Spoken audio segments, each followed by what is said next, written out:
Muito bem, pessoal. Nesse último vídeo, vamos ver primeiro como funciona uma porta Schmitt-Trigger. E aí vamos aplicar o uso dessa porta no nosso circuito. Se você consultar a Wikipédia, você vai encontrar um gráfico, que é esse que eu estou reproduzindo aqui, que mostra a função de transferência do comparador Schmitt-Trigger. Então você tem uma tensão de entrada que vai passar por um circuito e vai gerar uma tensão de saída. Então a tensão de entrada está aqui nesse eixo X e a tensão de saída está no eixo Y. Então vamos ver como é que funciona conceitualmente esse negócio. Então vamos aplicar uma tensão de entrada aqui, que eu representei por essa bolinha azul. Então está aqui no gráfico a bolinha azul. E vamos ver qual é a tensão de saída. Bom, como é que eu leio o resultado da tensão de saída? Eu procuro aqui no gráfico onde que está o valor do eixo Y. Então ele está aqui nesse menos M. Então quer dizer que por uma tensão de entrada aqui nesse valor, a gente tem uma saída menos M. Os valores aqui nesse gráfico têm negativos e positivos, mas depois na prática, quando nós formos usar no nosso circuito, nós não temos tensão negativa. O mais baixo que nós temos é o terra, que é o zero. E o valor mais alto que tem é 3 volts, que são as duas pilhas que nós estamos usando. Mas isso aqui é um conceito geral, então vamos seguir aqui o raciocínio. Então está plotado aqui o valor da saída, que eu representei como zero. Aí eu pego e aumento um pouquinho a tensão na entrada. Bom, pelo gráfico, o valor da saída permanece o mesmo. Então aqui o segundo ponto está aqui, mas a saída está aqui embaixo. Eu continuo aumentando esse valor e a tensão de saída continua nesse valor menos M aqui. Então estou aumentando a tensão de entrada, mas a tensão de saída permanece igual.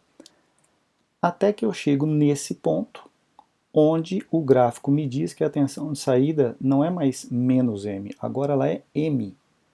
Então, para esse valor específico, houve um salto repentino, que aqui está uma linha inclinada, porque esse valor aqui não é muito próximo do ponto, né? Eu tinha colocado um valor aqui mais para trás.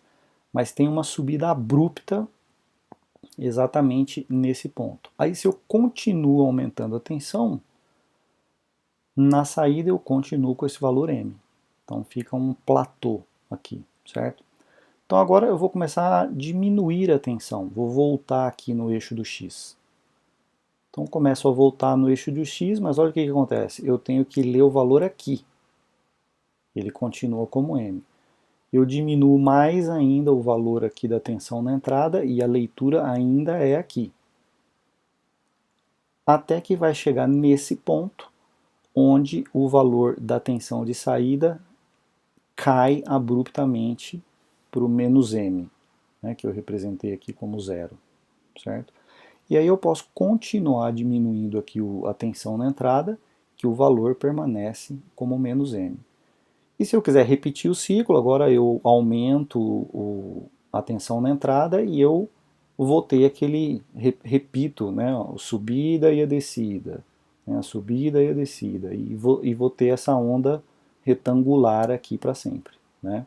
Então, outra forma de enxergar é que a curva azul está mostrando aqui a tensão na entrada, aí quando ela passa pela porta Schmitt-Trigger, a tensão na saída que eu tenho é um negócio que é muitíssimo próximo de uma onda retangular, né?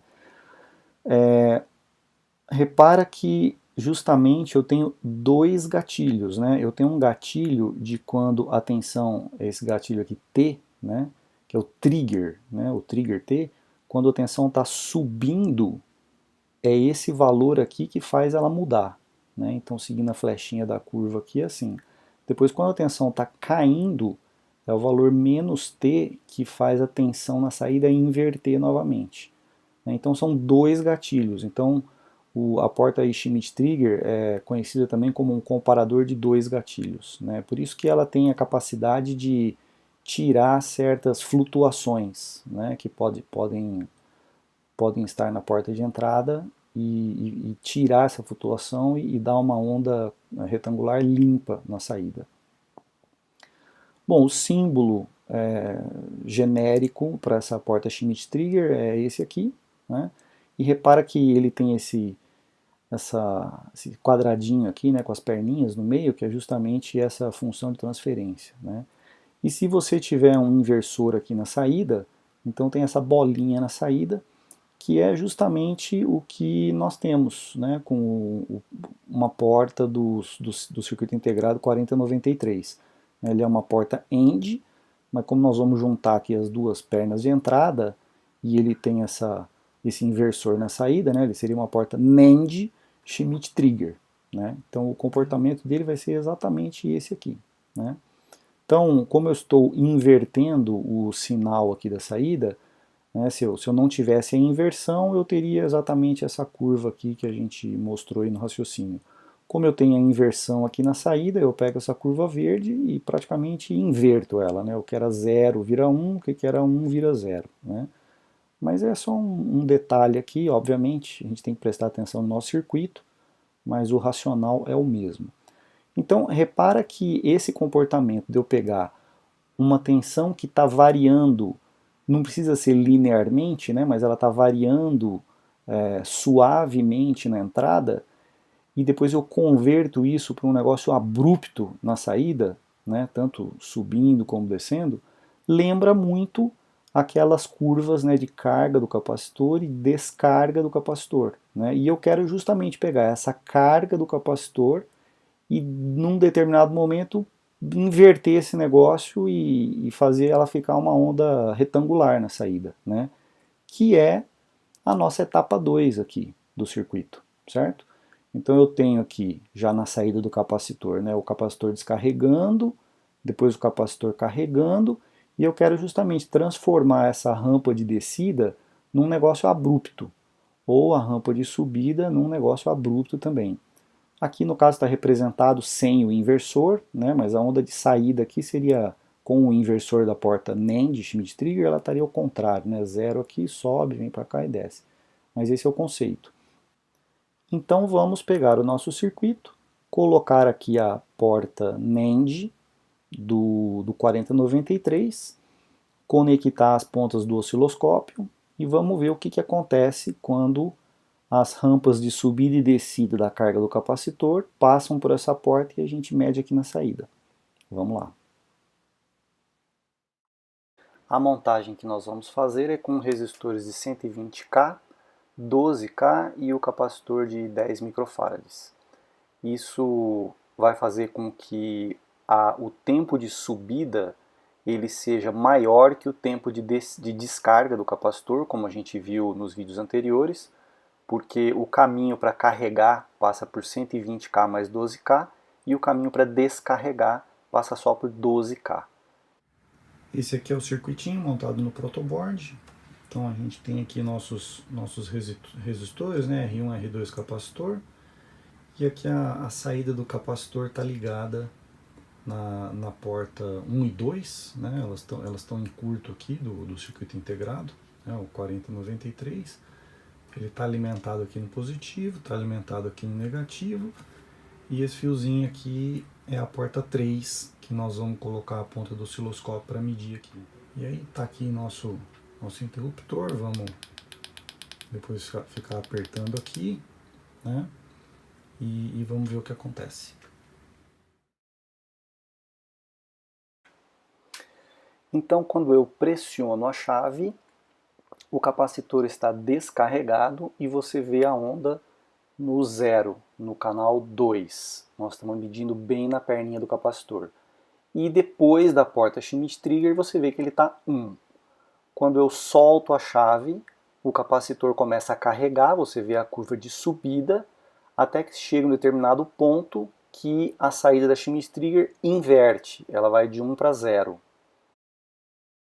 Se a gente comparar o que nós medimos com aquela interpretação da curva do Schmitt-Trigger, dá para ver que quando o capacitor começa a carregar, chega aquele ponto do trigger T, onde a saída da Schmitt-Trigger inverte, e depois mais para frente, o capacitor quando começa a descarregar, tem um ponto que é o menos T na curva teórica lá da porta Schmitt-Trigger, que ela inverte novamente. No nosso caso aqui, a descarga é muito mais rápida do que a carga, por isso que nessa escala, às vezes, não dá para ver direito onde é que está o gatilho "-t". Falando um pouquinho de interferência, vamos simular aqui, abrindo e fechando rapidamente a chavinha do protoboard, e repara que quando eu solto a chave por um curto espaço de tempo, não dá tempo de carregar o capacitor. Logo depois eu pressiono a chave novamente, ela vai lá para 0 volts no canal 2. Então o canal 1 permanece sempre com a saída em 1, porque não dá tempo do capacitor carregar, portanto a porta Schmitt-Trigger não dá tempo de inverter. Então isso seria uma pequena interferência na entrada que não gera uma mudança na saída. Agora olha que bacana, eu coloquei um fio bem na perninha da chave, que é a entrada. E quando eu seguro aquele fio com a minha mão, o meu corpo inteiro vira uma antena. Então repara ali no canal 2 a quantidade de interferência que está na perna da chave. E repara como no canal 1, que é a saída da porta Schmitt-Trigger, o sinal é perfeitamente estável. Quando eu pressiono a chave, que é um curto, a interferência some, porque eu aterrei a entrada, né? Então a saída da Schmitt-Trigger responde adequadamente. Mas com a chave aberta, a interferência aparece, porque eu tirei o terra do sinal. Mas o nosso circuito de debouncing limpa completamente essa interferência. Para fechar aqui nossa série de vídeos, eu quero mostrar para vocês a chave magnética que eu usei no meu caso, né, aquelas chaves que você instala na porta e quando a porta abre, o sinal da chave é aberto e quando o ímã encosta, ele fecha a chavinha. Então esse tipo de chave aí com reed switch e um ímã é a que eu usei no caso prático da aplicação desse circuito de debouncing, com muito sucesso, por sinal. Pessoal, espero que vocês tenham gostado. Se inscrevam aí no canal para receber mais novidades quando eu publicar novos vídeos. Valeu, obrigado!